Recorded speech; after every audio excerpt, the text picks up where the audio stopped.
Hey everybody, and welcome back. My name is John. This is Orphan Car Garage. I'm located in Abington, and that's in the state of Massachusetts. We're about 30 minutes south of Boston.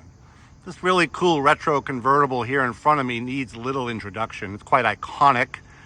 It's either a love-hate type of thing with people nowadays, it seems. But a little side story on these cars. I was working for a Chrysler dealer when these were introduced in 2000 as a 2001 model, and people were going absolutely insane for one of these cars. You waited on a list to have your car built. You had a special hotline where you could call Chrysler and find out the status of your car. People were paying upwards of $10,000 over MSRP to get the first ones on the block. And that, of course, is the PT Cruiser by Chrysler. Originally, this car was slated to be a Plymouth, but when Plymouth was sent its papers, its pink slip, so to speak, it became a Chrysler PT Cruiser, and that's how it was introduced as a 2001 model year. And like I said, introduced with a lot of fanfare and a lot of fans. These cars sold in very, very large numbers. But here is an example of a car that admittedly went from hero to zero in about 10 years, because although dealers couldn't keep these in stock when they were introduced, and like I said, people were paying well above MSRP, by 2010, when these cars went out of production, dealers could hardly give them away, for better or for worse. I've always been a fan of the car. Like I said, I worked at Chrysler dealers when these cars were introduced. We had a lot of these come through our service department, and I found these cars to be extremely reliable and, of course, very functional the way they were designed. I thought it was a great design, and I actually owned one for a short period of time in the mid-2000s. Now, of course, here we have a convertible version, and the convertible model was late to the party. The car was introduced in 2000 as a 2001 model, but the convertible was introduced in 2004, 3 or 4 years later after the first ones arrived, and it was a 2005 model. So the car was well into its production years when the convertible was introduced. The convertible was a little too late to the party, I believe, as the interest in these cars was sort of starting to wane by 2005. But they did build the convertible from 2005 through 2008 when they called it quits with the ragtop.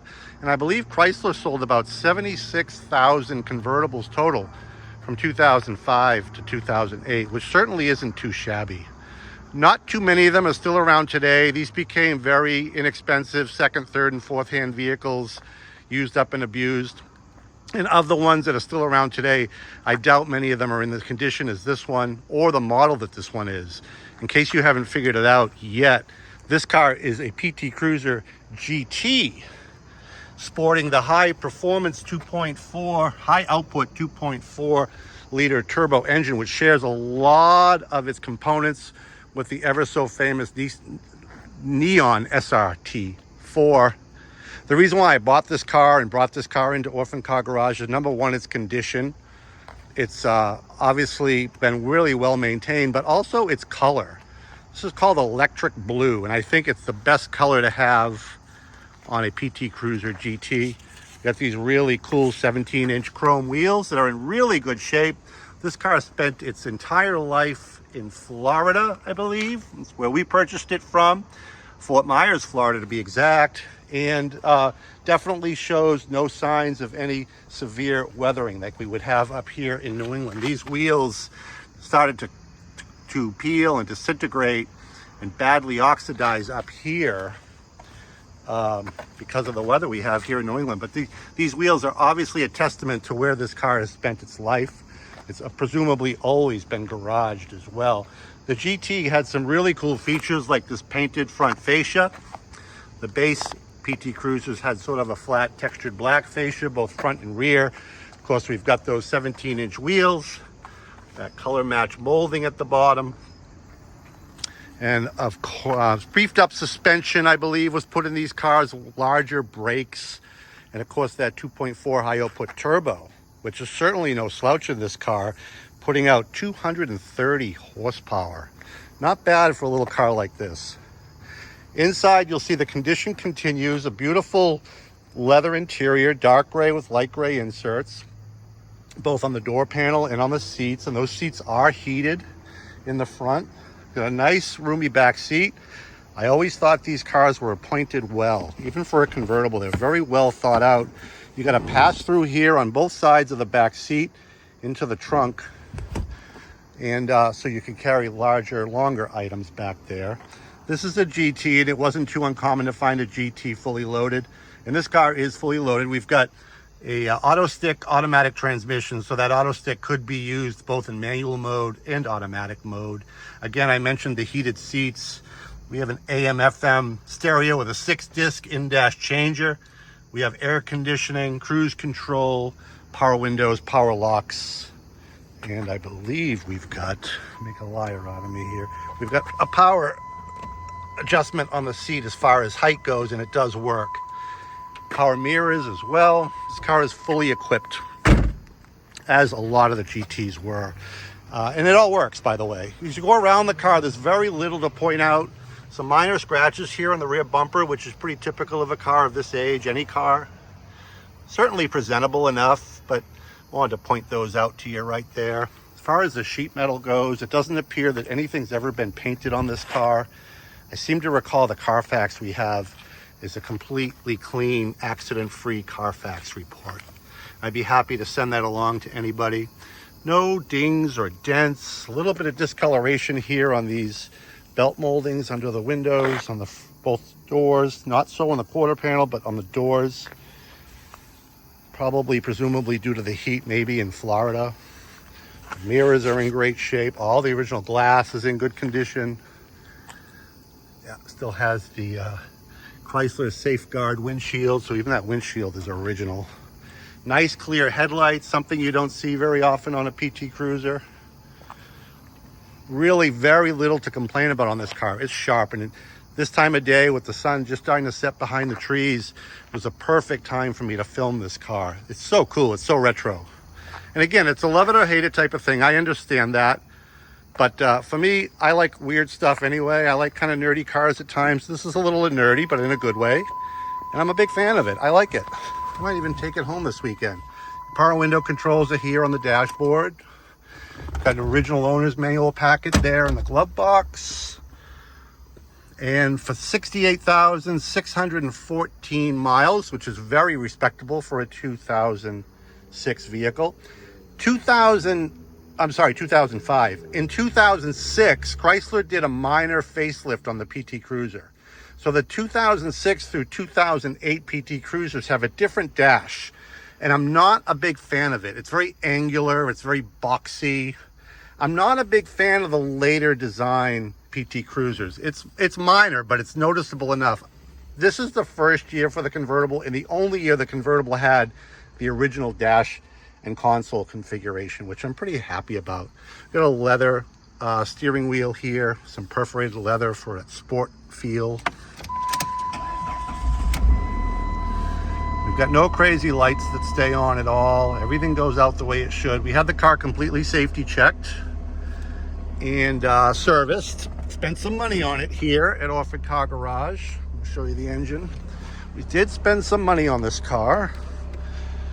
We've got brand new control arms on the front suspension. Every PT Cruiser needs control arms, sway bar, control arm bushings or control arms. Every PT Cruiser needs them. I remember that from my day at the dealership. And you should know that if you're shopping for one of these, if the PT Cruiser has not had recent control arms replaced, you're gonna have to replace them. I replaced them on this. We've got brand new control arms in the front of this car. Brand new motor mounts, 2 of them, I believe. Fresh oil change. I spent some money on this thing. I want them to be right when they leave. Bear with me here. Funny story why that's painted yellow. I remember this from the early years of the PT Cruiser. When it was introduced, this wasn't yellow, it was just black. And people would forget that that's how the hood was being held up after doing servicing on the car. And when I say people, I mean dealership employees many times. So without thinking, the employee or the technician would grab the hood and pull it down to close, forgetting that this little prop rod was over here. And you can imagine the mess that made. So Chrysler actually made the change early on in the first year of production, I believe, to change these to yellow so they would show up. So here we have a very clean engine bay, 2.4 turbo on that intake. Very nicely sorted and clean. We did some freshening up in here. You will notice some wear on the hood pad. This is unavailable from Chrysler, or I probably would have replaced it. Not a big deal. It does what it's there. It's not intrusive. You could probably clean that up a little more, actually. I did want to show you that. That's also a pretty common thing to see on these cars. You could take the pad off completely if you didn't want it there. But other than that, it's a very clean and manageable engine bay. As you can see, it runs very, very nicely. All its original labels. Again, no sign of any accidents or repaint. There we are there, orphancargarage.com. You can check out a full gallery of photos of this car on my website. Yes, we are missing the convertible top boot. The cover that would go over this top when it was down to give it a clean appearance. We don't have it. Presumably it took up too much trunk space, and many times it's missing on the used PT Cruiser convertibles, as it is on this one. And also, while I mention it, the convertible top on this car is in manual mode. The power mode has been shut off by the little knob in the trunk, presumably because we've got some leaky hydraulic pistons. But let me tell you, there's no need for the power assist on the convertible top, because I literally put the top down with one arm, one hand. It's a very, very easy convertible top to use manually. I'm assuming it's changed to manual mode by its previous owner, because the pistons for the hydraulic system are probably leaking and probably leaked fluid out. So full disclosure there, the convertible top is now manual. I'm assuming that a lot of these are in that mode right now as they get this age. Not insurmountable. You could have it fixed if you wanted to, but like I said, I wouldn't bother. The convertible top is so easy to use in manual mode. There's really no need to use the switch. So there you have it. This electric blue 2005 Chrysler PT Cruiser GT convertible. Orphan Car Garage pricing on this beauty, just $6,900. $6,900 for this really unique retro GT from Chrysler.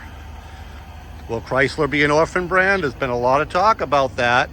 It's not quite an orphan car yet by textbook standards, but from what I'm reading, we could be looking at a future true orphan car here, and certainly one that changed the conversation for a lot of people when it was introduced. Took the market by storm, actually. And again, 10 years later, they were a tough sell. Makes it really kind of a cool story for me. I love cars with a story. So give me a call, 508-954-8090.com. Full set of photos there in the gallery. Of course, subscribe and like us here on YouTube. There's always something affordable for you guys. We range from Model Ts to PT Cruisers to anything and everything in between. So something for everybody, we like to say. Find us on Facebook. Like us there. All our new arrivals are posted. And until the next one, we'll see you down the road. Thank you.